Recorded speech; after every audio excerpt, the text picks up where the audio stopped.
네, 2부 시작했습니다. 2부에서는요, 결국 살아남는 투자자는 어떤 투자자인가에 대해서 좀 이야기를 나눠보도록 하겠습니다. 거의 서바이벌이라고 볼 수 있겠는데요. 네.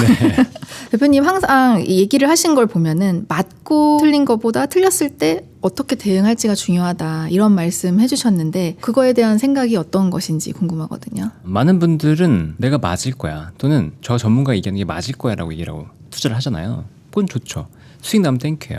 근데 그 얘기대로 안 됐을 때를 생각을 해야 될 건데 그쵸. 그걸 너무 생각하지 않아요. 그러니까 그분한테 중요한 건 뭐냐, 맞고 틀린 것만 중요한 거죠. 옳고 그러면 틀린 사람을 욕하는 거예요. 근데 제가 장담할게요. 전 세계에 있는 어느 전문가도 틀리지 않은 사람 단 한 명도 없습니다. 그렇죠. 그렇죠. 네. 그러면 맞고 틀리는 걸로 돈을 벌었을까요? 전 세계 큰 부자가 된 사람들도 틀려요. 그럼 맞고 틀리는 거 돈을 번 게 아니라는 거예요. 물론 맞아야지 돈을 버는 건 맞죠. 그러면 어떻게 되냐? 맞을 때 크게 벌고 틀릴 때 그 손해를 제한해야지. 그래야 수익이 나는 건데 맞고 틀리는 것만 생각을 하고 네. 또는 그 한 종목, 그 한두 종목에 올인을 해서 투자한다 그러면 당연히 실수의 확률이 높아질 수밖에 없잖아요. 그렇죠? 그렇죠. 그러니까 여러분들은 이게 필요해요. 틀렸을 때 어떻게 하지? 난 틀릴 때 어떻게 하는 게 맞을까? 네. 그 전략이 있어야 된다는 거예요. 그건 사람마다 철학이 다르고 생각이 다르니까 그 사람의 상황이나 이런 것에 따라 달라요. 예를 들면 이런 거죠.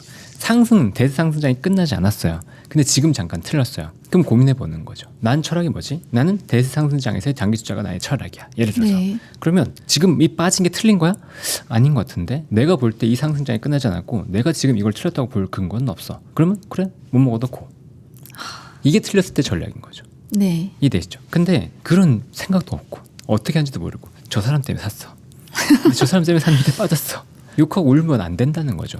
네. 그럼 적어도 이런 거 있어야 돼요. 나는 7%면 또는 나는 10%면 손절을 할 거야. 내가 틀렸을 때 손실은 최대한 제한을 해버릴 거야. 개인 투자자분들한테 7%든 10%든 뭐 이런 기준을 정해 주실 때가 있나요, 대표님? 저는 정하지 않아요.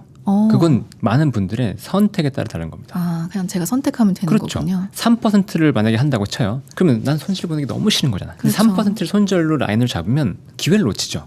그렇죠. 벌기가 힘들죠. 그렇죠. 올라갈 때 기회를 놓치게 되잖아요. 그러니까 그건 여러분이 선택해야 될 문제예요. 그러니까 이건 개인의 그 손실을 감내할 수 있는 부분을 합해서 그 개인이 선택해야 되는 거지. 7%가 맞습니다. 10%가 맞습니다. 없어요. 정답은 없습니다. 내가 그 상황과 그 원칙을 어떻게 가져갈 거냐. 그래서 틀렸을 때 내가 어떻게만큼 할 거냐. 그러면 그 다음에 문제는 내가 손절을 했잖아요. 그 다음에 문제는 어떻게 바뀔까요? 어떻게 바뀌나요? 확률 싸움으로 바뀌죠. 아, 네. 그다음부터는 좀 전략을 짜기 때문에. 그렇죠. 저 전문가 내가 얘기 들어보니까 맞는 경우가 많아. 맞는 경우가 많으면 저 사람 얘기대로 따라가 보자. 그럼 포트폴리오 10개를 가져가는 거죠. 예. 근데 저 사람이 7개가 맞아요. 나머지 3개는 손실을 7% 제한해놓고 나머지 7개에서 평균 수익률을 20%를 가져간다고 쳐보자고요. 그럼 7, 24니까 14% 수익이 나고 3개는 3%로 제한했으니까 마이너스 2.1%. 평균적으로 난 12% 수익을 내네. 이런 전략을 가져가야 된다고요. 초보자분들 같은 경우에. 그렇군요. 네. 그래서 맞고 틀리고의 확률 싸움을 가져가면서 틀렸을 때 어떻게 수용질을 제한하냐. 여러분들이 공부를 하기 싫고 공부할 시간도 부족하다면 여러분들 전문가를 잘 선택하면 돼요. 그런데 내가 종목 하나 갖고 인생 펴야지, 인생을 뭐 바꿔야지, SK하이닉스를 뭐 20배 내야지, 뭐 그런 생각만 조금 접어둔 상태에서 네. 매매를 한다 그러면 좋죠. 그 10개를 예를 들어 샀어요. 10개를 샀는데 SK하이닉스가 그 중에 하나 들어갈 수도 있잖아요. 그럼 SK하이닉스에서 수익이 나기 시작했을 때 그냥 보는 거예요. 올라가는 것들은 크게 자르지 않고. 그러면 여기서 기대 수익률이 어떻게 되겠어요? 높아지겠죠. 네. 올라가는 것들은 제한을 두지 않고 둔 상태에서 나는 원칙으로 매도를 어느 시점에 할 거야. 근데 이거를 30% 오르면 잘라야지. 이건 원칙이 아니에요. 하락에 제한하는 건 원칙인데 상승을 제한하는 건 원칙이 아니야. 이걸 내가 공부하고 샀다면 이게 내가 원한 처음에 봤던 그 스토리가 꺾일 때 살던가. 아, 그때는 이제 논리가 꺾일 때 파는 거군요. 그렇죠. 아니면 전체 시장에서 유동성이 꺾이는 걸 내가 느끼거나. 그러니까 어떤 전문가가 경제 유동성이 꺾인다 그러면 내가 간다고 했던 것도 잘 봤던 것도 비중 전체로 한번 줄여볼까? 그런 식의 생각과 전략을 가져가면 여기서 7개의 상승 또는 6개라고 할 수도 있죠. 6, 70%의 확률을 가지고 여러분들은 충분히 연에 20, 30% 이상의 수익을 거둘 수 있다. 그러니까 맞고 틀리고가 중요한가요? 아니라는 거예요. 그 맞는 거에 확률을 높이면 된다는 거죠. 그렇군요. 이제 상반기는 지나갔고 하반기가 왔는데요. 하반기 시장을 결정할 가장 중요한 변수는 무엇일까 좀 궁금한데요.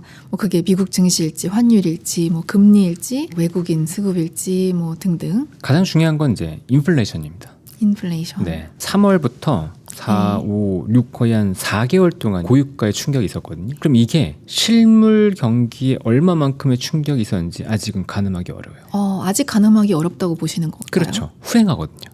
유가가 오른 게 실제 경기를 치기 시작하는 건 뭐 이런 거죠. 유가가 올랐어요. 뭐 이런 거 만드는데도 원가가 올라가죠.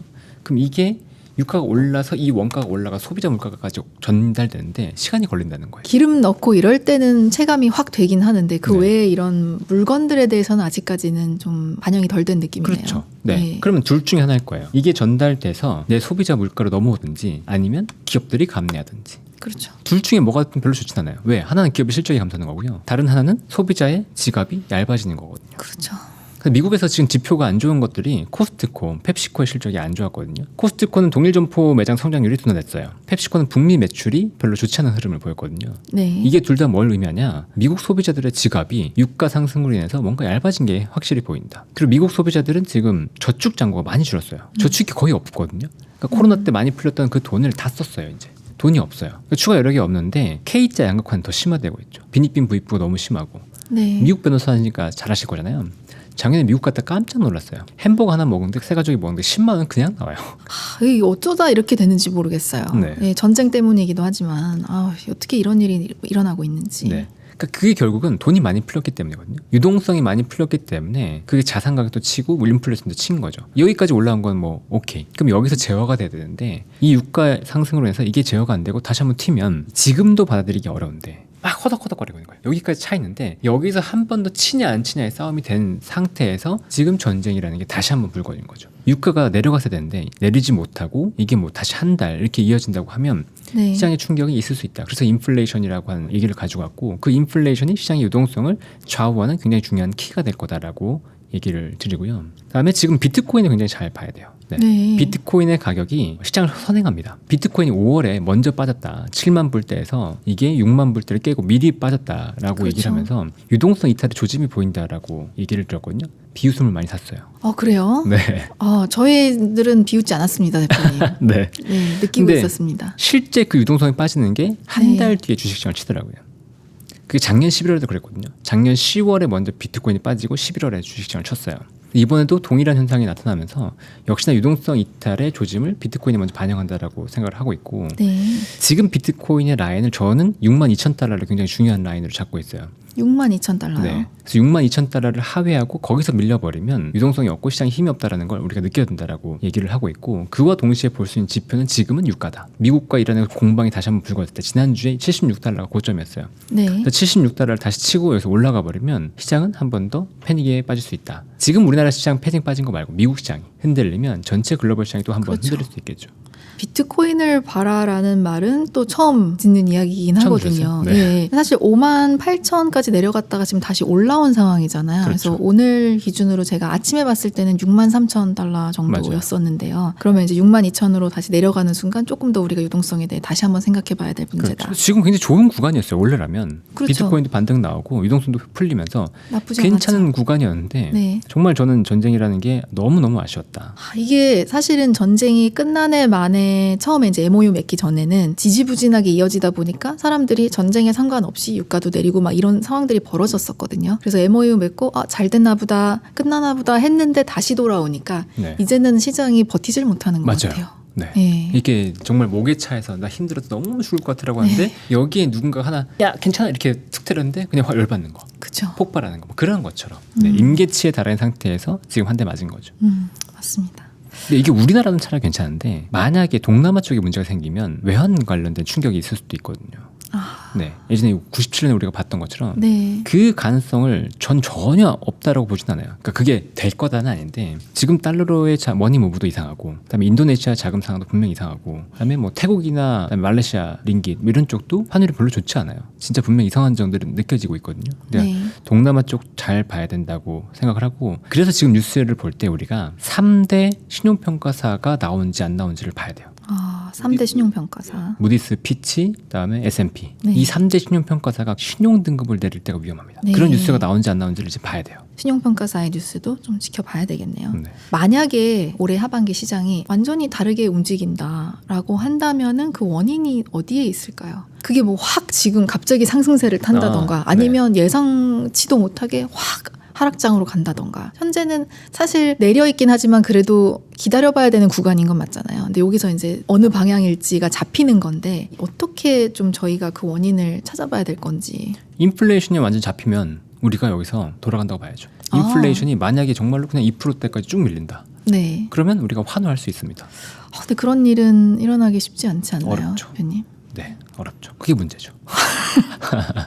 어렵네요. 네, 지금 인플레이션이 내려가서 뭐 금리를 낮춘다 그러면 다 환호할 수 있는데, 근데 또 문제가 어떤 거냐면 예. 지금은 이제 고용 지표가 괜찮거든요. 예. 근데 고용이 안 좋아져요. 고용이 안 좋아진 상태에서 금리를 내리는 건 도망가야 됩니다. 인플레이션은 안정되는데 경기는 좋아야 돼요. 그래도 미국 시장이 크게 안 빠지고 버티는 이유 중에 하나가 실업률이 4.2%로 오히려 내려왔기 때문이라고 보고 있거든요. 그렇죠. 그럼 경기는 버틴다는 거니까. 그러면 괜찮은 건데 여기서 실업률이 4.4, 4.5 쳐버리면서 야 이거 안 되겠어. 금리를 내려야 되겠어. 라고 하는 순간 시장은 패닉에 빠질 것 같습니다. 그것도 지켜봐야 되겠네요. 네. 네. 그러면 야 얼마나 안 좋길래 인플레 우리도 조금 있는데 지금 저기서 저렇게 금리를 내려? 그러면 리세션의 공포가 들어오거든요. 그러니까 지금은 여러 가지로 봤을 때 우리의 통수를 칠 수 있는 준비들이 많이 여기저기서 막 되고 있던 국면이었죠. 아까 목끝까지 차올랐다라고 하셨는데 네. 이제 이런 상황인데 무언가 하나만 살짝만 터져도 굉장히 큰 일이 벌어질 것 같은 그런 상황이네요. 그렇죠. 근데 오히려 우리가 대세 상승을 할 때 그런 악재들 네. 다 누르고 괜찮아 이거 아무 의미 없어라고 하면서 올랐던 것들 이후에 지금은 그런 이슈들이 다시 불거지면서 많은 사람들이 이제 좀 우려할 수 있는 그리고 걱정할 수 있는 상황으로 조금씩 이제 이동했다. 그래서 스마트 네. 머니들은 발을 먼저 뺐을 거예요. 우리나라에서는 이제 리밸런싱이라는 표현을 썼지만 네. 스마트 머니들의 발빼기가 먼저 진행됐었다고도 봐야죠. 그렇군요. 그러면 그 리밸런싱 같은 것들이 사실 우리가 과소평가하고 있던 리스크 중에 하나라고 볼 수 있을까요? 과소평가를 했죠. 외국인들은 그냥 파는 거야. 이거를 개인들이 받아줬으니까 괜찮아라고 얘기를 했는데 네. 그 개인들의 매수가 언제까지 지속될 수 있는지를 우리가 계산하지 않은 거예요. 지금 총알이 없어요, 저희가. 그러니까요. 네. 없어요. 실제로 네. 고객 예탁금이 139조 원 이렇게 쳤다가 지금 107조 원까지 내려갔거든요. 네. 이제는 예탁금이 뚝뚝뚝 줄어드는 게 보입니다. 정말. 엄청나네요. 그렇죠. 근데 올해 외국인들의 순매도가 150조 원 이상이거든요. 제가 기억하기로. 근데 개인들의 예탁금이 작년에 60조 원대에서 140조 원을 늘었어요. 그럼 네. 얼마나 들어온 거예요? 150조 원을 받아줬는데 네. 오히려 늘었다. 그러니까 외국 개인들의 자금이 엄청나게 들어서 받쳐졌는데 그럼 이제 다시 보는 거죠. 더 들어올 수 있어? 힘들겠죠. 그렇죠. 시장이 이렇게까지 흔들리는 것들을 봤으면 개인들은 더 무서울 거예요. 그래서 추가적인 매수 여력이 없는 게 우리나라 시장이 급변동하는 굉장히 중요한 이유 중에 하나가 돼버렸습니다. 그런데 이 상황에서 원래라면 연기금이 네. 받쳐주고 기관들이 어느 정도 받쳐줘야 돼요. 어떤 역할을 하냐면 리밸런싱 역할이 이런 거예요. 개인분들도 이렇게 리밸런싱을 하면 좋겠는데 월별로 하든 뭐 분기별로 하든 내가 자산을 갖고 있잖아요. 네. 현금 현금 30%에 주식 70% 예를 들어 갖고 있다고 생각을 해봐요. 그러면 주식이 50% 올랐어요. 그럼 현금은 그대로일 거잖아요. 주식이 50% 올랐으면 원래 나는 7대3으로 맞추려고 했는데 주식이 올랐죠. 그럼 주식 비중이 높아졌을 거잖아요. 그렇죠. 그럼 2대8 뭐 이런 식으로 바뀔 거잖아요. 그럼 다시 3대7로 바꾸는 거예요. 조금 매도를 하고서. 그렇죠. 나는 원래 3대7이 목표니까 한 달 지났을 때 또는 뭐 분기 단위 여러분의 리밸런싱 주기를 만들어서 그렇게 매도를 해버리는 거예요. 그러면 주가가 올랐을 때 자연스럽게 매도가 되죠. 그리고 현금을 늘리죠. 네. 이해되죠? 또 올랐어요. 거기서 또 올랐어. 그럼 또 비중을 또 줄여보는 거예요. 그러니까 리밸런싱이라는 건 그런 개념이에요. 원래 나는 자산의 목표가 있고 그거를 그대로 맞추겠다라는 전략이니까 올라갈 때 어때요? 자연스럽게 계속 매도가 되면서 현금이 쌓이죠. 그렇죠?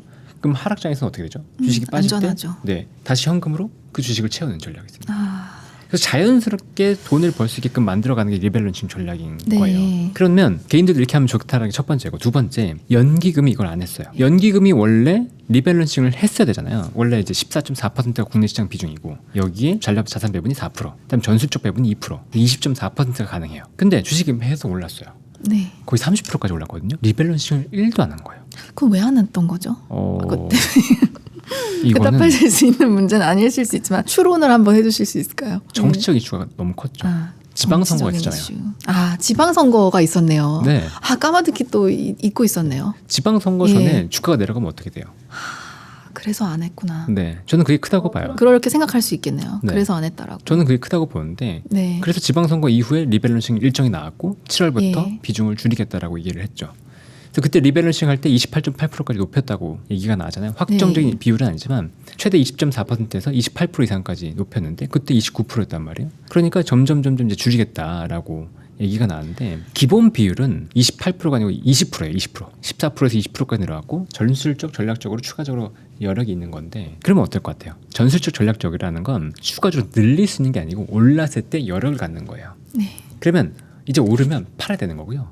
내리면 못 삽니다. 20%가 될 때까지 못 사는 거예요. 네. 그러니까 원래 리밸런싱을 미리 했어요. 만약에 그러면 내려갈 때 어떻게 되죠? 브레이크를 계속 걸어준단 말이에요. 리밸런싱 네. 하면서 지금은 더 담아두네 이게 되는데 그 역할을 연기금은 올라갈 때는 더 가속화시킬 거고 내릴 때는 이 반대로 하락을 가속화시키고 있는 역할을 하고 있는 거죠. 그런데 개인은 예배세 여력이 없죠. 외국인도 계속 매도하고 있죠. 네. 그럼 사줄 주체가 없으니까 시장이 계속 서킷 브레이커 걸리면서 굉장히 큰 변동성을 가져오는 거예요. 글로벌 유동성이 받쳐준다거나 아니면 AI 관련돼서 굉장히 좋은 이슈들이 계속 나온다고 한다면 개인들이라도 호재를 가지고 살 텐데 이 두 가지가 지금 축이 약간 훼손됐으니까 전체적으로 자금이 들어오지 못하고 시장이 쭉쭉쭉 밀려버린 상황으로 바뀐 거죠. 사실 저희가 이 방송을 찍고 있는 이 상황에서도 서킷이 막 걸리고 있고 하거든요. 지금 한 번만 봐도 될까요?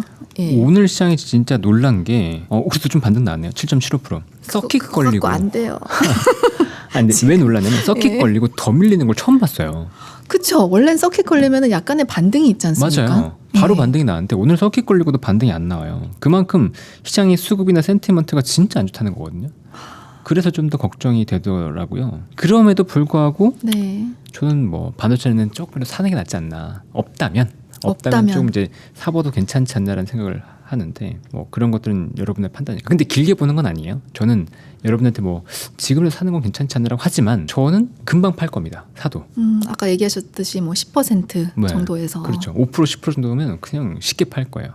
네. 그러니까 저 사람 따라서 길게 봐야지 그런 생각은 절대로 하시면 안 됩니다. 혹시나 이제 여유가 있으신 분들은 잠깐 들어가는 것도 나쁘지 않다. 그렇죠. 예. 그럼 이런 시장에 오히려 그럼 미국 투자를 좀 알아봐야 될까요? 전체적으로 유동성에 대한 이탈 부분이 있잖아요. 네. 그리고 미국 시장도 우리나라 IMF 때 흔들렸거든요. 그럼 글로벌 시장이 흔들리면 미국 시장도 버티진 못할 거예요.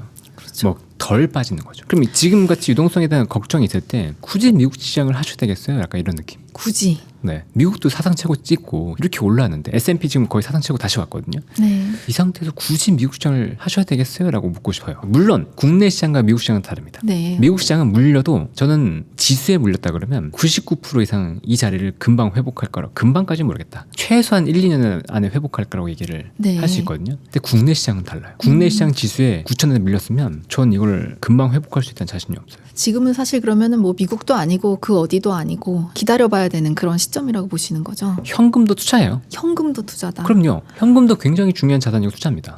그리고 현금의 가치는 언제 가장 크게 발하는지 아세요? 아니요. 현금의 가치는 언제 높아질까? 금리가 높을 때 현금의 가치가 금리가 높아집니다. 높을 때. 네. 네. 금리는 돈의 값이라고 생각하시면 돼요. 나 돈 좀 빌려줘. 이제 얼마 줄래? 그게 돈의 값이에요. 굉장히 명확하죠. 어떤 분들은 이제 이런 걱정도 하시거든요. 원화가 좀 약세장이라고 봐야 되는 그런 시점에 있으니까 그럼 오히려 그럼 달러로 좀 현금을 모아가야 되는 거 아니냐 이런 분들도 있는데 그런 생각은 어떻게 보세요? 저는 그래서 보험 들잖아요. 우리가 혹시나 모를 위협에 대비해서 보험을 들잖아요. 지금 들 수 있는 보험은 장기채입니다. 장기채. 미국 장기채. 그러면 달러에 대한 해칭 되죠. 그다음에 혹시나 크래시가 만약에 나온다. 만약에 시장에 뭔가 붕괴되는 그런 이슈가 나온다. 그러면 장기채 금리가 떨어지겠죠. 왜? 연준이 돈을 풀 거잖아요. 네. 그러면 장기채 ETF 가격은 급등할 겁니다.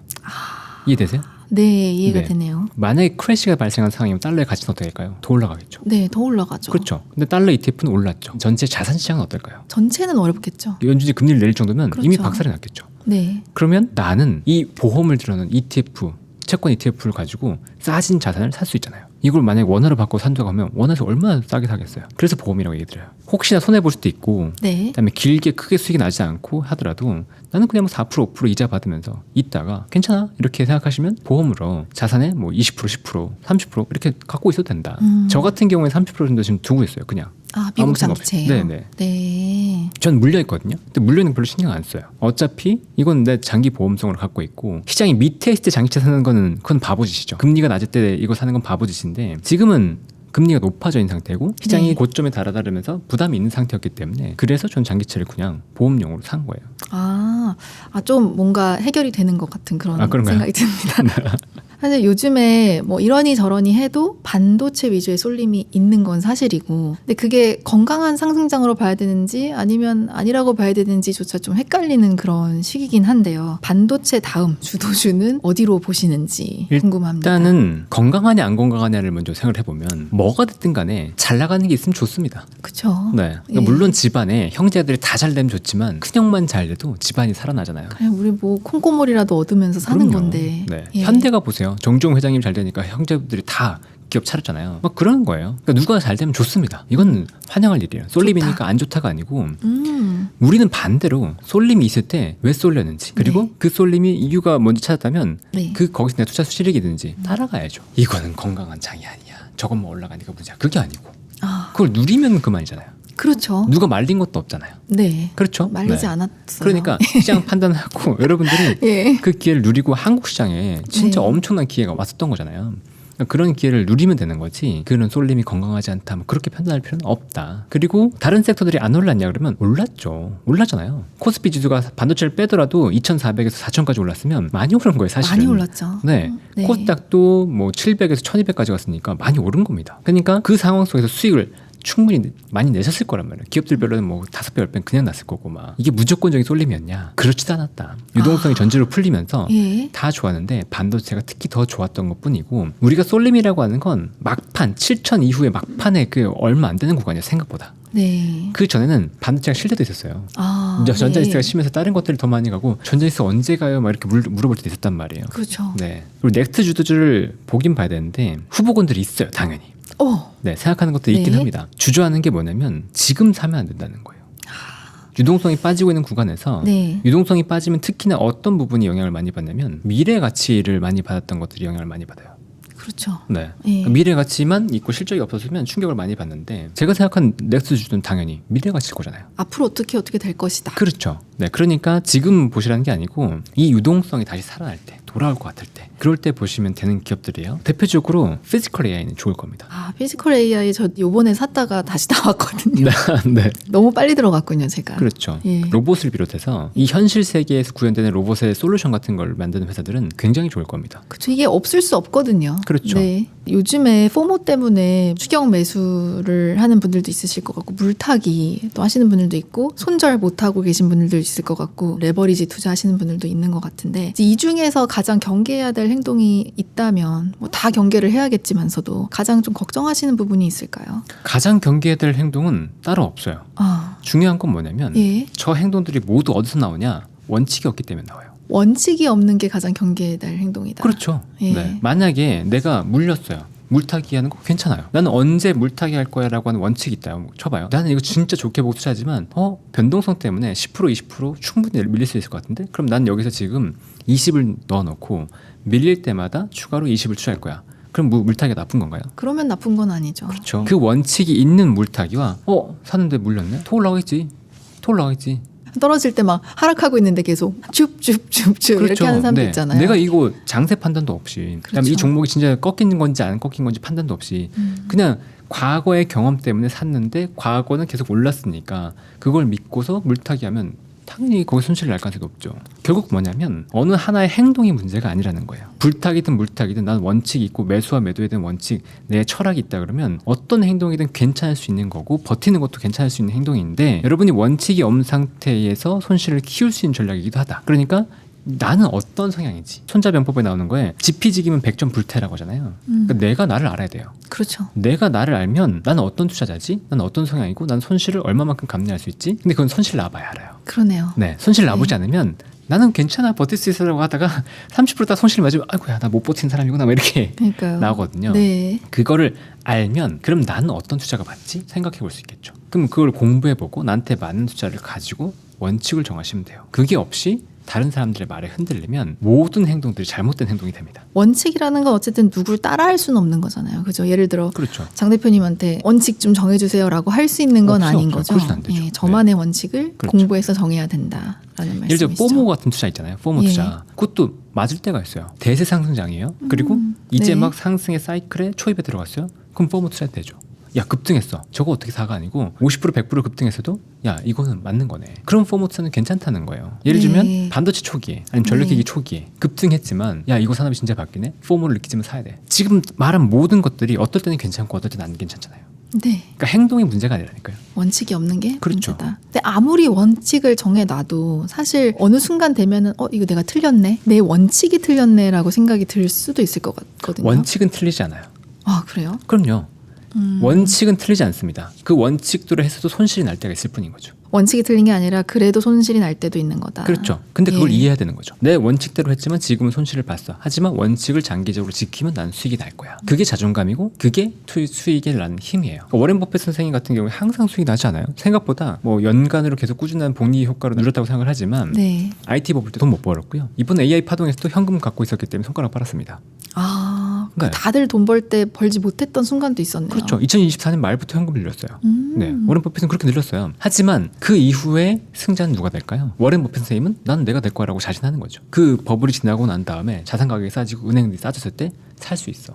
2008년 금융위기 때 뱅크 오브 아메리카를 산 분이잖아요. 그렇죠. 네. 금융위기 때 그러니까요. 초저가에. 그렇죠. 그리고 나서 그걸 엄청난 수익을 냈잖아요. 그렇군요. 네. 그러니까 네. 지금의 내 원칙을 잘 지켜나가면 지금 돈을 못 벌 수는 있어요. 근데 그 원칙을 어기지 않는다면 그 원칙이 일단 맞아야 되는 거고 투자 그룹들의 제일 좋은 원칙이고 그 원칙이 맞는 상태에서 이어가면 잠깐 내가 포모를 느끼고 남들보다 돈을 못 벌 수는 있겠지만 길게 봤을 때 여러분들이 수익을 쌓아갈 수 있는 전략이 충분히 됩니다. 그러니까 그거를 잊으면 안 돼요. 거기서 포모를 느끼면서 원칙을 바꾸는 순간 여러분들 흔들립니다. 사실 우리가 포모를 느끼는 이유는 이런 상승장이 다시는 안 올까봐. 근데 거기에 내가 탑승하지 못했을까봐인데 생각해보면은 닷컴 버블도 있었고 다양한 버블들이 있어 왔잖아요. 그럼요. 그때마다 다들 나 이제 큰일 났다. 이제 나는 끝났고 남들은 돈 다 벌었는데 이제 끝인가 보다. 더 이상 이런 기회는 안 올 거야 라고 하지만 결국엔 또 오긴 오거든요. 오죠. 무조건 기회는 옵니다. 왜 무조건 기회는 오냐? 기본적으로 인플레이션이기 때문에 그래요. 이게 무슨 말이야? 라고 생각할 수 있죠. 인플레이션이 있으면 가격이 오르잖아요. 네. 가격이 오르면 무슨 일이 생길까요? 기업의 실적이 좋아집니다. 기업의 실적이 좋아지면 당연히 지수는 올라갑니다. 결국에는 그 시장이 다시 온다. 그렇죠. 예. 그러니까 기회는 언제든지 무조건 있다. 그럼 워렌 버핏처럼 그런 분들이 하는 게 사실은 굉장히 좋은 물타기라고 볼 수 있겠네요. 물타기가 아니죠. 안 샀으니까. 뱅크 오브 아메리카를 산다거나 이런 것. 그러니까요. 애초에 샀었어야지 물타기죠. 아, 애초에 안 샀는데 그렇죠. 들어갔으니까. 그냥 저가 매수죠, 그거는. 네. 그건 저가 매수, 분할 매수 뭐 이렇게 되는 거고. 그렇죠. 그렇죠. 네.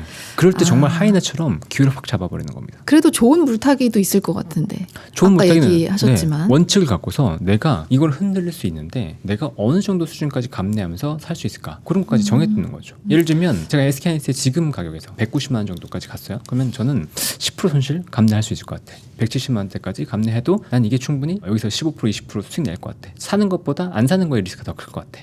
네. 라고 하고 들어가는 거죠. 근데 그중 20% 들어가는 거예요. 예를 들면 제 전략을 얘기를 드리면 들어가요. 물렸죠. 물려서 188만이 됐어요. 또 삽니다. 20%. 아, 네. 네. 또 물렸어요. 또 20% 삽니다.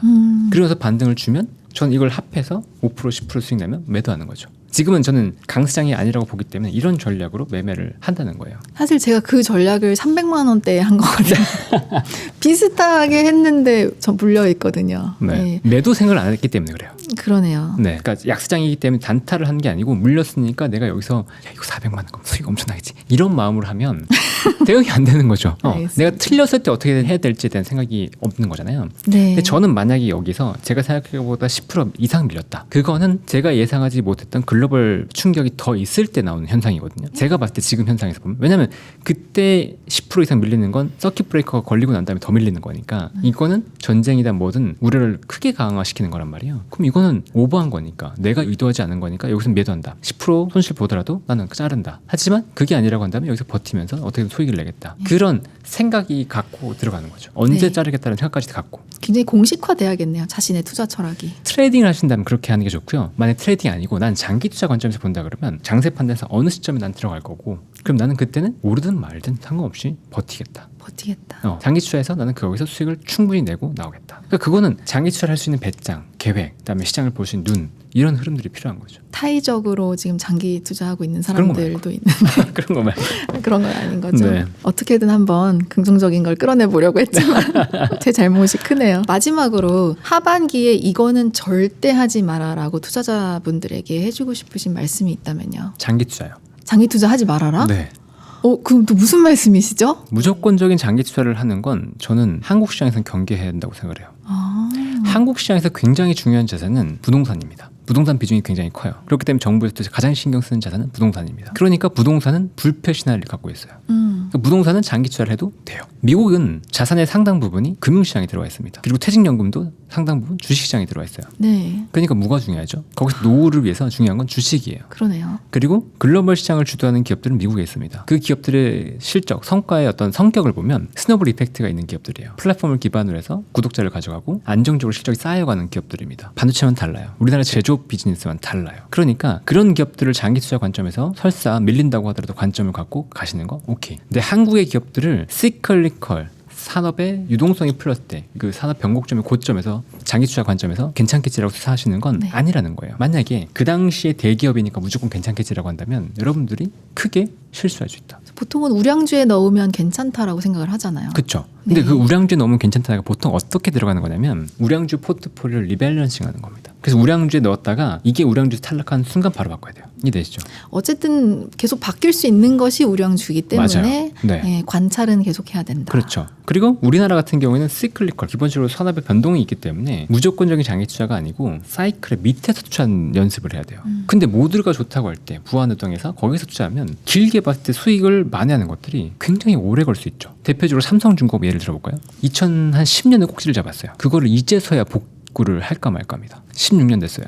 예. 대기업이잖아요. 네. 그때 조선주는 정말로 지지 않는 태양 뭐 이렇거든요. 근데 이제서야 복구한다는 거예요. 네. 우량주고 다들 좋다고 했음에도 불구하고 반도체는 AI 때문에 무조건 좋다라고 얘기를 하죠. 근데 이 가격 사이클이 지났을 때 주가가 회복하는 속도는 생각보다 더딜 수도 있다. 그러니까 장기 투자하면 무조건 괜찮겠지라고 들어오는 것들은 저는 경계할 필요가 있다. 무조건적인 장기 투자는 경계하고 정말 냉정하게 넥스트 스텝에서 갈 수 있는 기업들을 추린 다음에 사이클이 마무리가 되고 네. 유동성이 다시 풀릴 것 같을 때 그때 자금을 적극적으로 들어가서 그때 장기 투자를 해도 된다. 지금은 때가 아니다. 지금은 장기 투자 관점에서 볼 때가 아니다. 그렇군요. 네. 대표님 오늘 긴 말씀 너무 감사드립니다. 오늘 네. 이제 끝나고 나면은 저도 투자 원칙, 투자 철학 이런 것들을 좀 세워보려고 생각하고 있습니다. 네. 진짜 좋은 일이네요. 감사합니다. 네, 감사합니다.